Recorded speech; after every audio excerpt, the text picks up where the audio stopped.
Nós ouvimos no início do culto aquela expressão de Isaías, no capítulo 55, que diz que a palavra de Deus não volta vazia, não é vã, não é jogada e ela fica no ar, mas ela entra no coração de quem está aberto.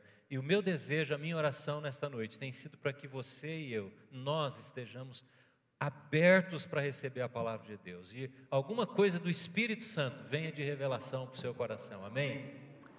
Vamos abrir então a nossa Bíblia no Evangelho de Mateus, no capítulo 14. Evangelho de Mateus, o primeiro evangelho da Bíblia, do Novo Testamento, capítulo 14. Nesses dias de paralisação dos caminhoneiros, nós percebemos algumas coisas. Em primeiro lugar, nós percebemos o quanto o Brasil depende do transporte rodoviário, não é verdade? Tudo passa pelas estradas e a gente tem que agradecer a Deus pelo trabalho dos nossos profissionais dos caminhões, porque eles levam toda a riqueza do Brasil para cima e para baixo. Uma outra coisa é que a internet tem um poder extraordinário, a gente já sabia disso, mas toda a mobilização, não é? A gente ouviu falar, que alcançou os cantos do Brasil, foi através da internet, no caso desse grupo de profissionais, não é? E como a gente ouviu notícias, algumas muito enganosas, falsas. Aliás, a gente tem recebido um monte de notícias falsas pelo celular e a gente precisa verificar isso para não cair no engodo de mandar para alguém uma notícia falsa. Primeiro precisa verificar se ela é verdadeira, não é mesmo? Outra coisa que a gente observou, como é ruim viver num país mal governado. E a gente tem percebido isso ao longo de anos já, não é? E como a nossa vida é afetada quando temos falta de alguma coisa. Quando a gente tem falta de alguma coisa, quando a gente entra numa escassez, ou até num risco de escassez, a gente nem teve escassez, mas um risco, um ambiente que poderia trazer escassez, já trouxe aquele comentário, e o que a gente viu de reclamação nesse período é impressionante. Só de ameaçar ter falta de alguma coisa, porque de fato, eu e você não sabemos o que é ter falta. Você não sabe o que é ter falta, eu também não. Mas há países do mundo, há povos do mundo que realmente vivem em escassez. E isso abala a gente, quando a gente se depara com essa situação. E me fez pensar esta situação num texto da Bíblia que nós vamos ler nesta noite, quando Jesus lida com abundância e escassez ao mesmo tempo. Essa história traz esta temática, esse tema da escassez e da abundância. E é uma história muito conhecida. A multiplicação dos pães. Aliás, teve duas. Essa é a primeira. E é interessante que essa história aqui, ela foi registrada mais ou menos 30 anos depois de acontecido. Os evangelhos não foram escritos assim que os eventos iam acontecendo. Eles foram escritos muito tempo depois, alguns quase 40 anos depois. E Mateus, que é esse que nós vamos ler, se preocupou em escrever uma história antiga já, de mais de 25 anos. E quando se escreve uma história antiga, você precisa tomar cuidado para não dar um bola fora, especialmente se essa história foi vista ou foi presenciada por muita gente. Porque facilmente as pessoas vão contradizer e vão desdizer aquilo que está sendo contado. Mas interessante que Mateus, Marcos, Lucas e João não se preocuparam em serem desmentidos, porque a história era verdadeira. Porque muita gente participou desse evento da multiplicação dos pães e poderia dizer, não foi assim não, essa história é história falsa, isso aí é um conto de fada. Mas ninguém contestou e eles não tiveram medo de escrever. Quando você for ler a Bíblia, veja dessa perspectiva. Porque muitas pessoas andam dizendo por aí, dizem nas academias, até mesmo em igrejas, e pessoas que não querem ler a Bíblia, que a Bíblia tem está cheia de erros, cheia de falhas, tem buracos históricos. Mas como que alguém ia dizer, houve um milagre de multiplicação de pães que alcançou talvez 8.000 pessoas, porque só de homens, diz o texto, tinha 5.000.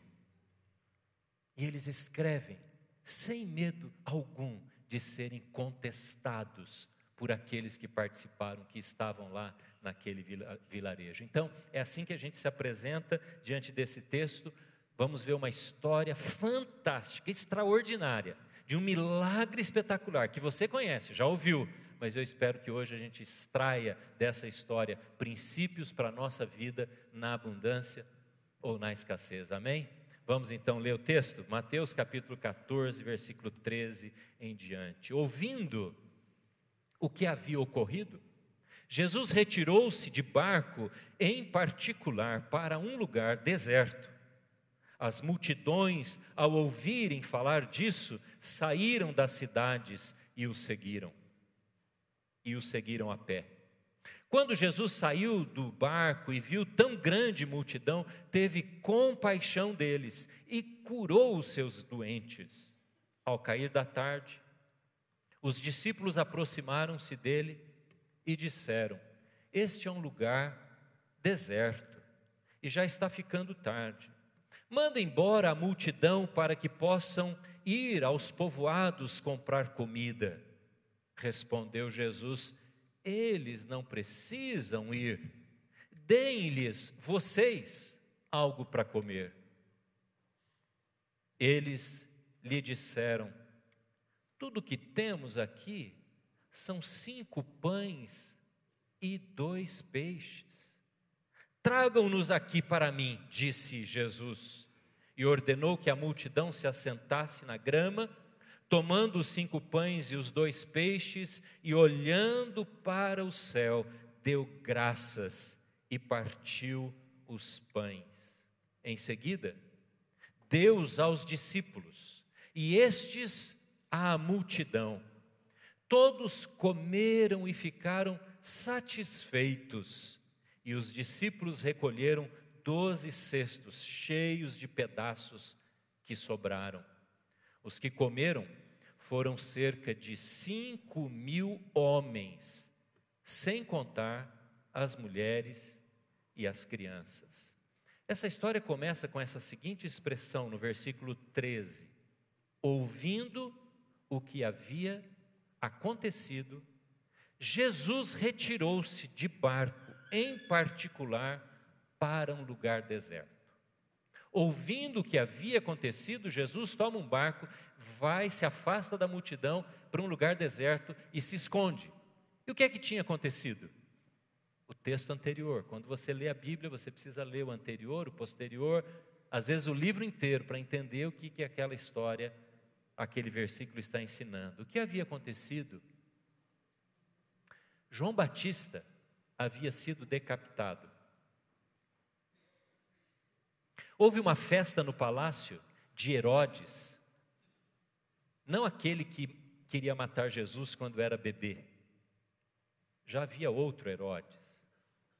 E esse outro Herodes tinha um irmão, e esse Herodes mantinha um relacionamento sexual com a cunhada. E um dia ele deu uma festa muito grande no seu palácio, e a filha desta cunhada veio dançar perante ele, e ele disse: gostei tanto da sua dança que você pode me pedir qualquer coisa que eu vou fazer, mesmo que seja metade do meu reino. A moça, a menina, a adolescente, chocada com aquela palavra do Herodes, foi à mãe. E a mãe disse: peça a cabeça do João Batista.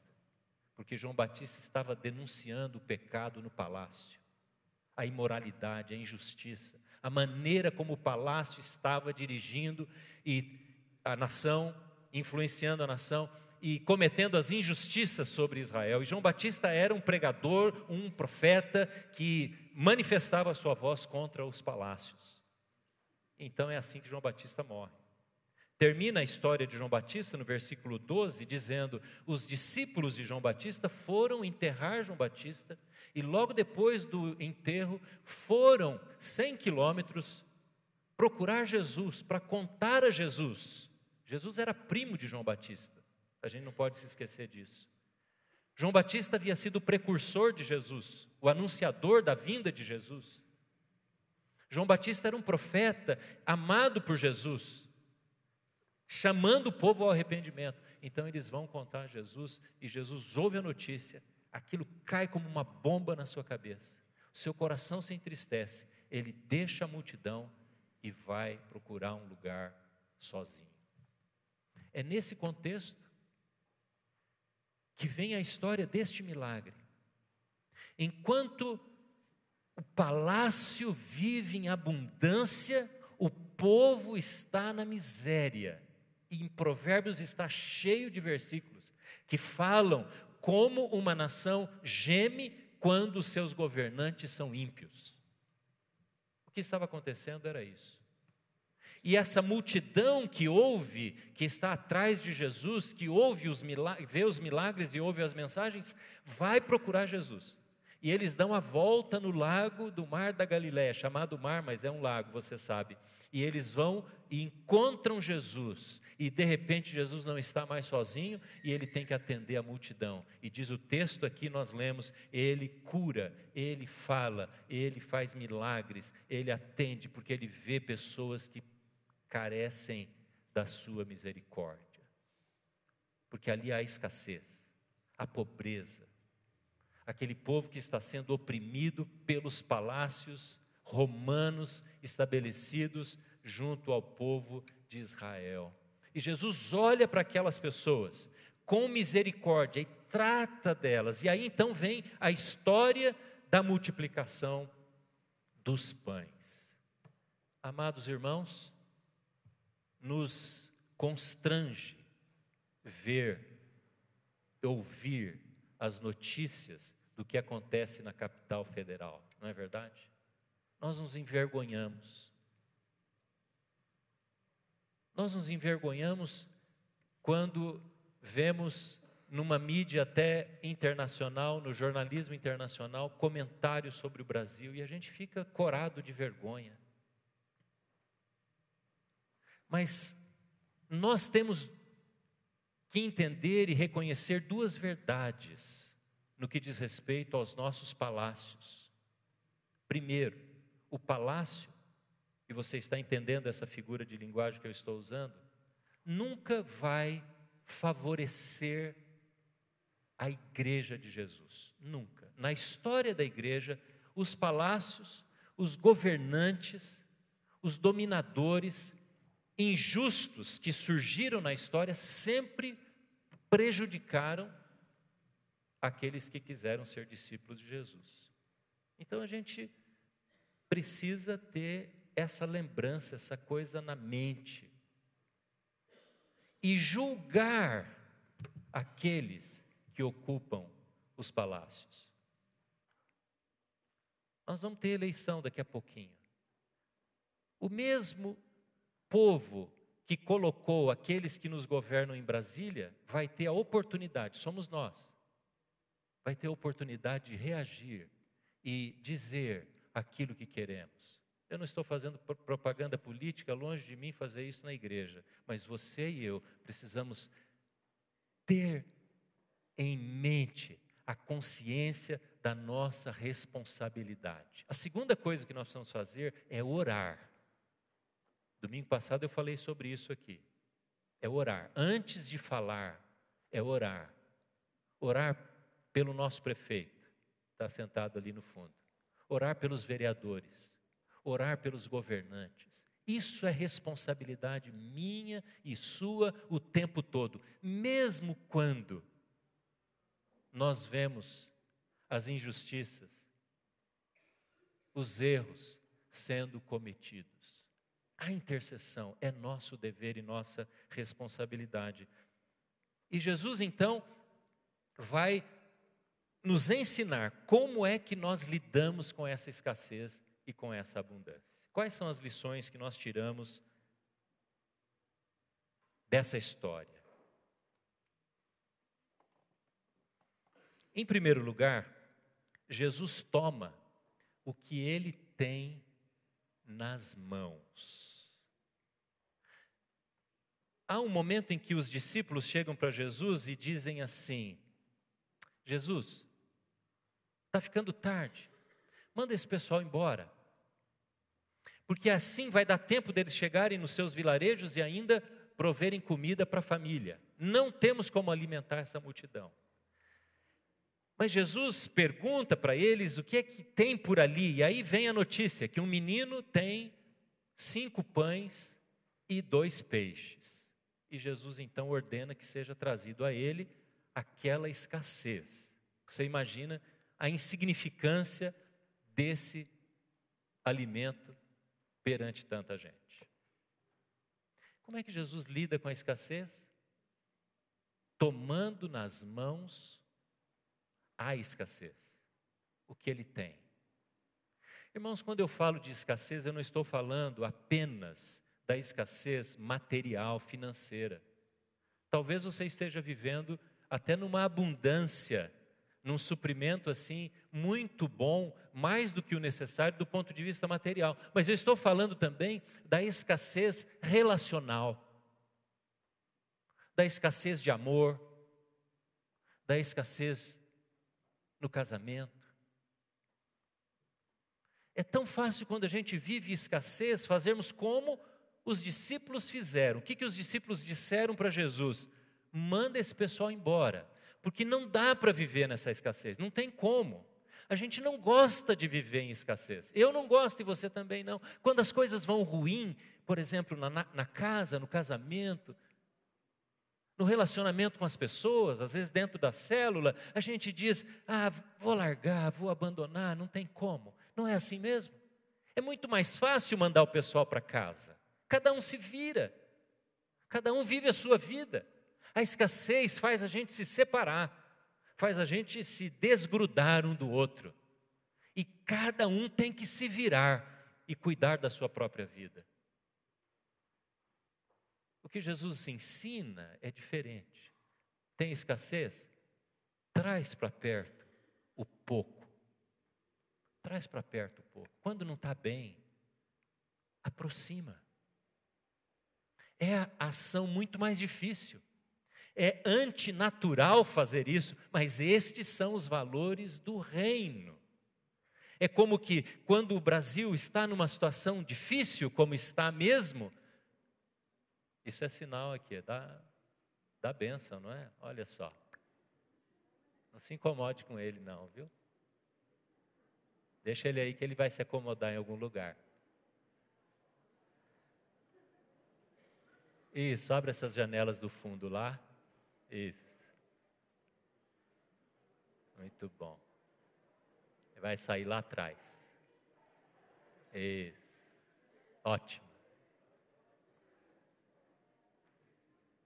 Quando a gente vê situação difícil no Brasil, a tendência nossa é reclamação, é queixa, é falar mal das pessoas, falar mal dos que nos governam, é falar mal do estado geral das coisas. E a gente precisa aprender a lidar com essa situação de escassez, de dificuldade, de crise, de uma maneira como Jesus lida. Ele diz: traz aquilo que eu tenho. E ele toma nas mãos aquele produto daquele menino. E o que ele faz? Olha aí na sua Bíblia, no versículo 16, veja o gesto de Jesus. No versículo 19. Jesus ordena que a multidão se assente na grama. Tomando os 5 pães e os 2 peixes, olhando para onde, irmãos? Pode falar bem alto isso? Olhando para o céu. Tira os olhos da terra, gente. Tira os olhos da terra. Ergue os olhos. Tira os olhos da circunstância. É isso que Jesus está ensinando. Para de olhar só para a dificuldade da escassez. Há um Deus que age na nossa vida, há um Deus que multiplica as circunstâncias, a provisão, olhando para o céu. Em outra narrativa do outro evangelho, diz que Jesus toma o pão e o peixe e ergue para o céu. Há uma intervenção de Jesus espiritual. Essa é a maneira como nós temos que reagir frente às nossas dificuldades.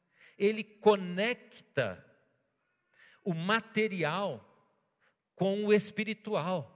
Ele conecta a crise da escassez com a ação de Deus, quando ele olha para o céu e ergue aquele alimento.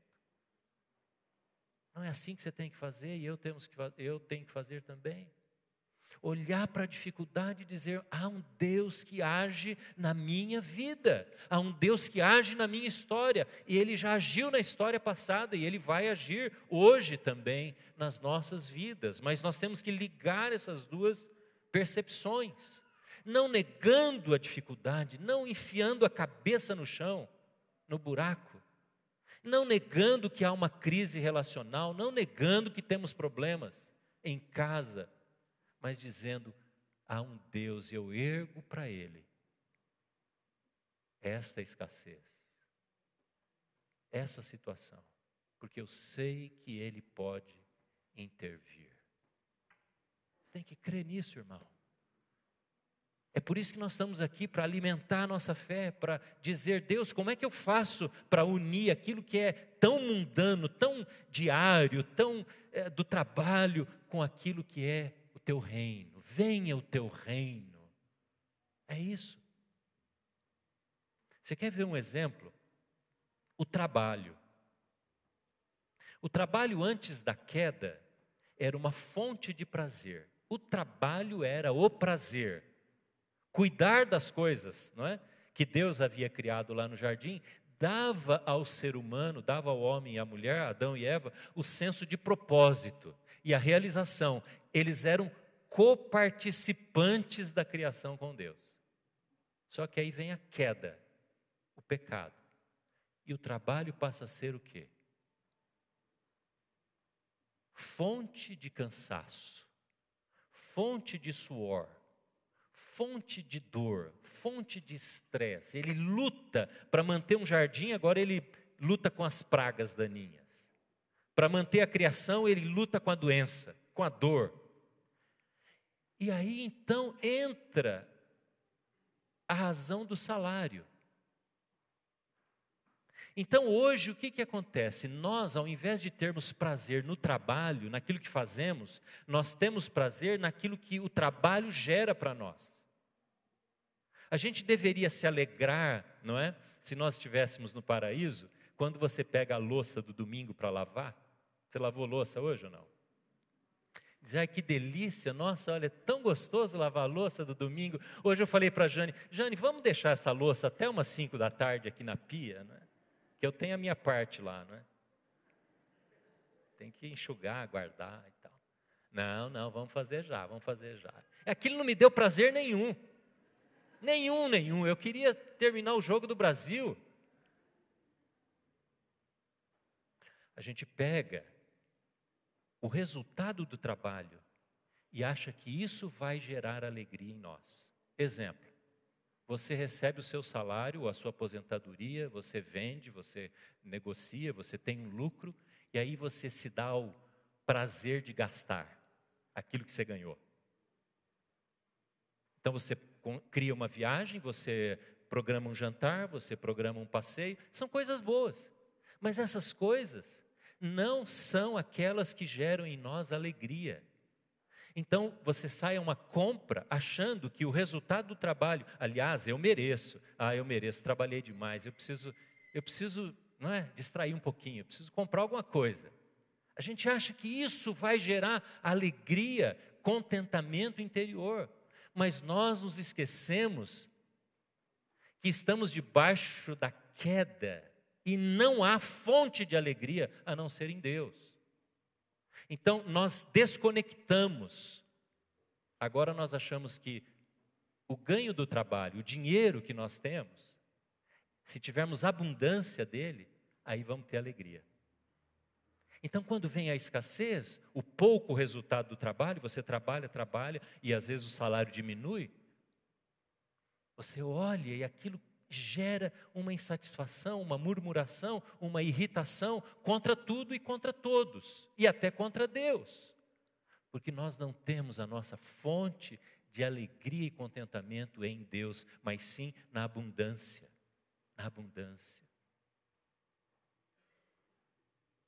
a gente desconecta, irmãos, a vida com o Senhor. Por exemplo, se eu perguntar para você aqui, o que é mais espiritual? O que agrada mais a Deus? Você colocar lá um playlist ou um CD lá na sua casa de cânticos de louvor, ou você entrar num restaurante por quilo e fazer o seu prato e comer? O que será que Deus se alegra mais? O que é mais espiritual? Outra pergunta. O que será que Deus se alegra mais, ou que é mais espiritual? Você participar do culto, como agora, ou amanhã cedo você trabalhar, lavar a louça, ir para o trabalho, ir para a faculdade, colégio? O que será que Deus olha e diz, puxa, como eu me alegro com essa pessoa aí? O que será que é mais agradável a Deus, mais espiritual, mostra mais a nossa fé? A tendência nossa, como essa igreja é uma igreja inteligente, de gente madura na fé, vocês estão entendendo o que eu quero dizer. Mas a tendência das pessoas é desconectar a vida da segunda, da terça e da quarta, os afazeres diários, a lida com os problemas, o levar filho em escola, o lavar a louça, o cuidar da casa e pagar as contas, daquilo que a gente acha que é espiritual. Então, a gente separa os mundos. Como os discípulos fizeram, manda esse povo para casa, porque aqui não tem solução.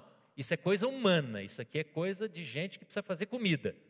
E Jesus diz, não, é aqui que tem solução. Porque eu ligo as duas coisas.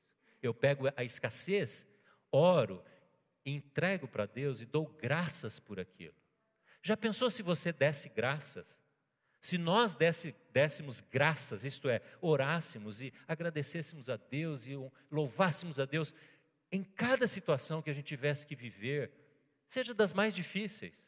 E ao invés de sair, por exemplo, comprando alguma coisa que às vezes nem é necessário e vai gerar dívida, porque a gente acha que isso vai gerar alegria, a gente conectasse essas duas coisas e dissesse, Deus, está aqui o meu dinheiro, eu ergo aos céus e digo, Deus, me dá sabedoria para usar esse dinheiro aqui.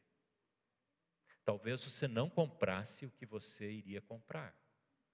Ou talvez você desse o que você não estava disposto a dar. A gente muda. A atitude muda. Porque nós fazemos a conexão entre esses dois mundos. Porque para Deus, eles nunca estiveram separados. Nunca. A maneira como você cultua Deus aqui e a maneira como você vive na faculdade ou no colégio, para Deus não tem diferença alguma.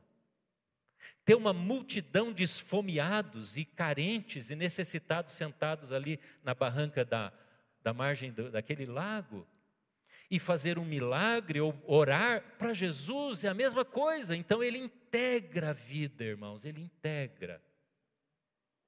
Não desassocie a sua vida. Não pense que uma dessas coisas que eu mencionei é mais espiritual do que a outra.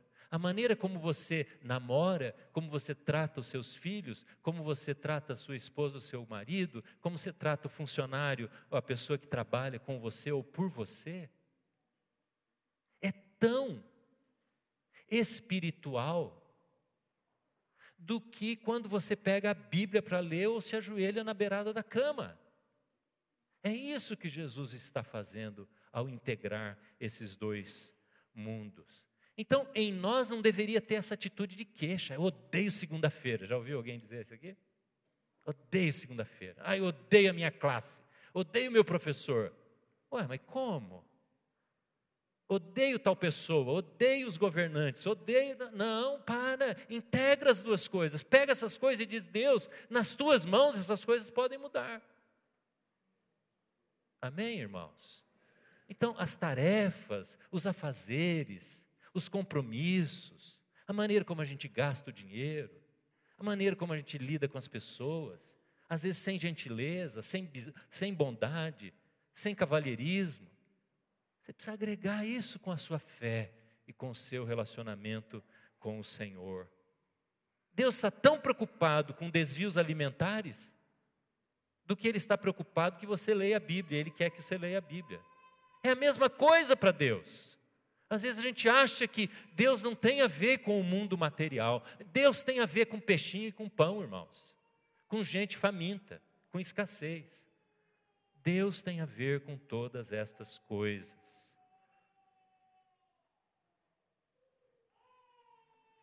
Uma outra atitude que Jesus tem é que Jesus usa e ensina sobre fé. Ele usa a fé e ensina sobre fé. Veja o que Jesus faz. Jesus ergue o pão, e aí quando ele traz o pão de volta perto dele, ele põe nas cestas. E ele começa a rasgar, cortar aqueles pedaços. Eu não sei como é que foi isso. Acho que essa vai ser uma das minhas perguntas primeiras lá, quando eu chegar no céu. Como é que o Senhor fez isso? Que horas foi que esse pão começou a multiplicar? Foi quando os discípulos começaram a levar? Foi quando o Senhor mesmo encheu as cestas? Que coisa extraordinária! Que coisa maravilhosa! E Jesus então ensina aos seus discípulos naquela hora que Ele pode transformar escassez em abundância através da fé. Por isso que eu falei de escassez relacional. Deus cura, irmãos. Deus cura filho que está revoltado com o pai. Deus cura relacionamentos quebrados na família. Deus cura.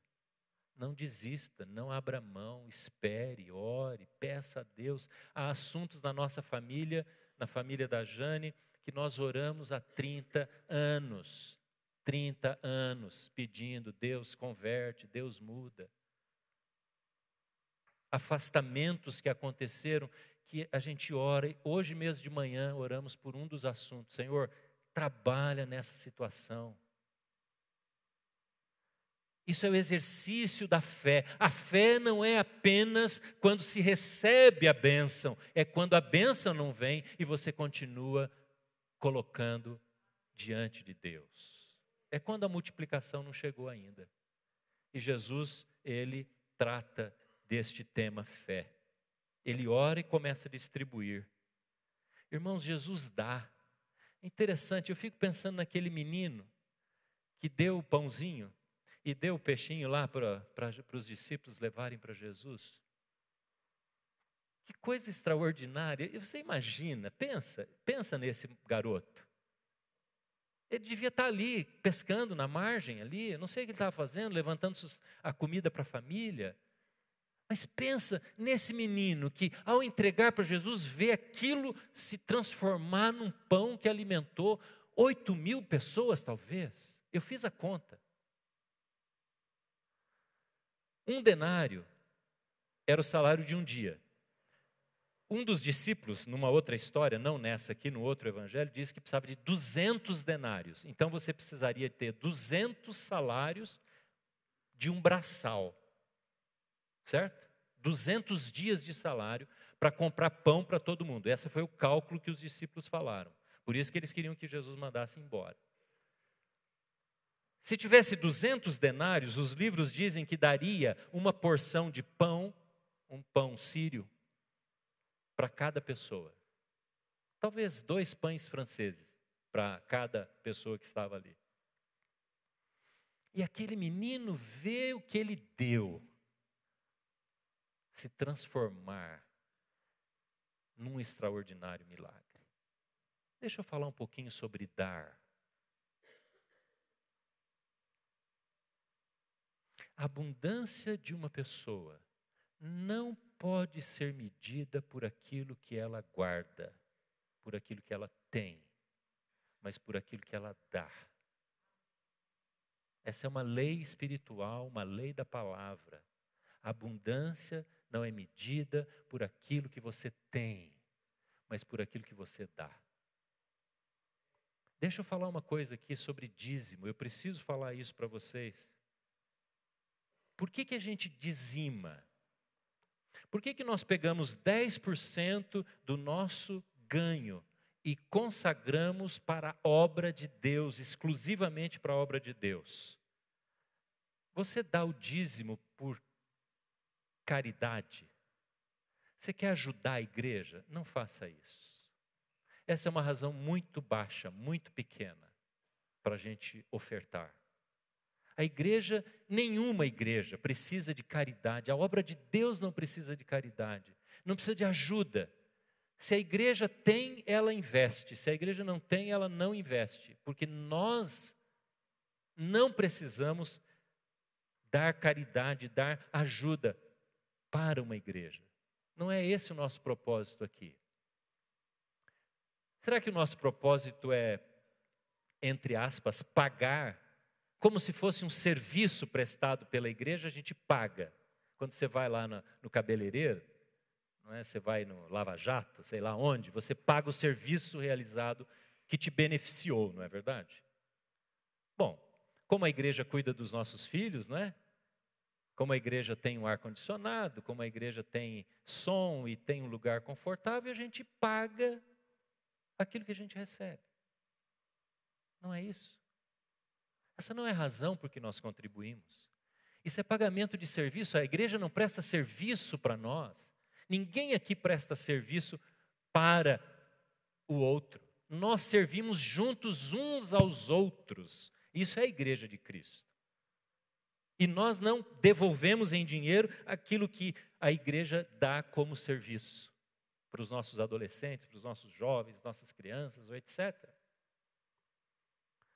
Então pode ser porque a gente precisa cotizar as coisas, não é? Todo mundo precisa participar um pouquinho, não é? Tem gente que pensa que a igreja vive assim. Todo mundo ajudando um pouco, a gente vai adiante. Não, nós não somos condomínio. Não somos clube de serviço. A gente não oferta para que todo mundo dando não sobrecarregue ninguém. Gente, isso é uma visão mundana, humana. Mas não é a visão do reino, não é assim que a igreja funciona. Dízimo é símbolo de fé. Eu quero elevar o seu conceito de dar. Nós damos porque temos fé que Deus vai tomar aquele pouco que às vezes nós temos e vai multiplicar e vai abençoar a nossa despensa, a nossa família, a nossa casa. E é assim que a igreja caminha, com gente que entende que é um privilégio de fé, de relacionamento com Deus, de obediência a Deus, de ser privilegiado por poder entregar o pão e o peixinho lá nas mãos de Jesus, dizer: Jesus, usa isso para a tua glória e tua honra. Amém, irmãos? Essa é a razão por que nós damos. E se você entende isso, você não mercantiliza com Deus. Há muitas pessoas que ensinam por aí, até nas igrejas, a visão dos palácios de Herodes. Você quer ter abundância? Você quer ter uma carruagem nova? Você quer ter esse carro, esse bem ou esse ganho? Então você dê. Essa é uma visão maligna, antibíblica, anticristã, herética do dar. Nós damos porque temos a alegria de entregar os nossos peixes e os nossos pães na mão do Senhor, para que Ele use para o louvor da sua glória. É porque a gente consegue integrar o que eu tenho com o reino de Deus. Por isso eu dou, por isso eu dizimo.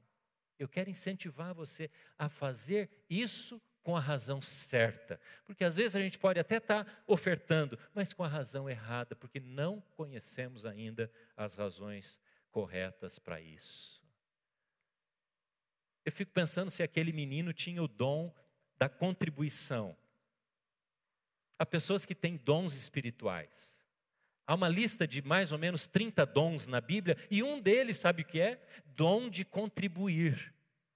É gente que você não pode falar de uma necessidade de alguém que ele põe a mão no bolso, ou arruma um tempo, às vezes contribui com tempo, com talento, e quer ofertar, quer dar. Hoje de manhã, após o culto, uma pessoa veio para mim e falou: pastor, Deus falou comigo e eu quero dar tantas horas da minha vida para fazer alguma coisa na igreja. Falei, pensei comigo, essa entendeu o que é contribuir. Entendeu o que é contribuir. O ano passado, o nosso conselho, não é, que dirige a nossa igreja, resolveu gastar um pouco de dinheiro nessa questão do som, na questão da luz, na questão da filmagem, para alcançar pessoas. Por exemplo, esse vídeo que a gente viu aqui dos idosos, isso é resultado desse investimento e muita coisa está surgindo que vocês vão ver ainda, porque é uma coisa nova na nossa igreja, assim como transmissão para a internet. E a igreja investiu um valor. E depois que a igreja investiu, irmãos começaram a doar. Esse microfone que eu estou falando aqui não foi comprado pela igreja, foi doado. Tem ar-condicionado na sala de aula aqui que não foi comprado pela igreja, foi doado. Gente que simplesmente abre a mão e oferta. E põe o peixinho na mão do Senhor e diz: Senhor, usa. Há anos nós ganhamos 2 terrenos no Brasil Novo, quando o Brasil Novo era um bairro ainda de grande dificuldade, não é? de pouco crescimento e desenvolvimento. Onde nós temos a igreja hoje foi doado. Você compreende isso? O prédio que está lá, em grande parte, foi doado. Não saiu do dízimo. Se você for lá na igreja do Vale do Sol, você vai ver uma quantidade enorme de salas e muitos metros quadrados de construção que foi doado. Porque pessoas simplesmente tomam, porque têm o dom da contribuição, e tomam o peixe, tomam o pão e dizem: Senhor, eu quero participar. Que coisa extraordinária! Numa igreja generosa, que atende as pessoas, que abençoa as pessoas, como é bom ver doação de peixinhos e de pães. Como é bom ver uma igreja fiel, que experimenta a fidelidade de Deus através deste entendimento do que é o dízimo. Compreenda isso, irmão. Assimile isso no seu coração. Se você tem dúvida sobre esse assunto, pergunte para as pessoas. Mas não deixe que razões erradas ou inferiores sejam a motivação para você participar financeiramente da obra de Deus. E finalmente, Jesus recolhe as sobras. Ele recolhe tudo o que sobrou. Há um ensino aqui contra o desperdício. Não pode ter desperdício na nossa casa, irmãos. Não pode jogar comida fora. Eu fui criado naquele ambiente que jogar comida fora era pecado. Eu não digo isso que é pecado, mas é um absurdo. Num país pobre, num mundo pobre, a gente precisa saber reconstruir, né? Saber dar uma reformada na roupa, não é? Fazer uma coisa que dure, faça as coisas durar mais. E se está sobrando, então tem que doar, tem que dar para alguém. A campanha do agasalho da prefeitura. Não pode haver desperdício na casa onde há um justo, um crente em Jesus. Não pode haver. Tem que apagar a luz, tem que cuidar dos objetos, tem que ensinar os filhos na dificuldade de não ter talvez aquilo que ele queira ou queria ter e ensinar a não reclamação. Às vezes, o desperdício vem pelo excesso de compras. Eu estava conversando com um homem, não é da nossa igreja, e ele estava dizendo assim: Evandro, eu não posso falar para minha mulher que eu estou gastando R$200 por semana com figurinha da Copa. Eu falei: de fato, ela vai te matar se você falar para ela. E eu acho que ela está certa, ela vai ser absolvida. Como é que pode uma coisa dessa? Que absurdo. E ainda faz escondido da mulher, não é? Se ele tem abundância, né, eu não vou nem questionar a despesa dele, isso é problema dele, né? Mas escondido da mulher, olha o princípio sendo quebrado dentro da unidade familiar. Como é que uma pessoa que faz isso quer ser abençoada? Se você esconde alguma coisa do seu cônjuge, você deveria se converter, viu? Se converta ao cônjuge. Não pode esconder nada. Decisões em unidade. É isso que Jesus está dizendo quando ele recolhe aquilo que está sobrando. Não é porque está sobrando que nós vamos gastar do jeito que queremos. Não é a sobra que nos impulsiona para as despesas.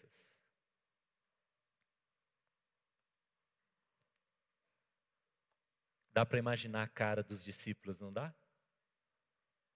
A cara daqueles homens que mandaram as pessoas para casa e vem sobra. 1 cesta para cada um. 12 cestas sobraram. E Jesus deu, pega uma aí, ó, para você aprender a lição, não é? Às vezes Deus faz assim com a gente, não é? Deixa a gente passar por uma situação que até nos constrange. Concluindo, a história narrada por João, essa mesma história no Evangelho de João, traz uma coisa interessante, que é a seguinte. Quando Jesus termina de multiplicar os pães, ele aí despede a multidão, ele pega o barco, vai para outro lugar, a multidão segue de novo e vai encontrar Jesus. Jesus olha para eles, para a multidão e diz assim: eu sei porque vocês me seguiram, porque eu multipliquei o pão para vocês. Vocês são interesseiros. Jesus dá uma palavra dura. E aí ele diz o que o pastor William mencionou agora há pouco. Eu sou o pão da vida. Eu fico pensando numa das razões de Jesus ter dito isso naquela ocasião. E sabe o que eu acho que Jesus está ensinando? É que o que sacia a alma não é o pão, não é a roupa, não é o salário, não é a abundância de bens e nem é a riqueza e a prosperidade de um país. Não é porque nós temos dificuldade que se a gente tivesse mais, então nós seríamos felizes. Jesus está dizendo, somente em mim há o saciamento da alma. Uma pessoa sozinha pode achar que se ela encontrar alguém, se ela se casar com alguém, iniciar um relacionamento com alguém, então ela vai saciar os sentimentos mais interiores. Engano. Não é marido, não é namorado, não é filho, não é nada, nem dinheiro, nem abundância que vai saciar a sede, a fome da alma. Eu sou o pão da vida. Eu sou Jesus. Se você tem tido uma atitude de queixa, a palavra de queixa está sempre nos seus lábios, não está faltando só educação, está faltando Jesus. Porque quando Jesus entra na nossa vida, e ele passa a ser esse pão que alimenta a alma, a gente para de olhar a galinha do vizinho. A gente para de olhar a circunstância do outro que é melhor que a nossa. Quando Jesus entra, ele faz a diferença. Ele é o pão da vida.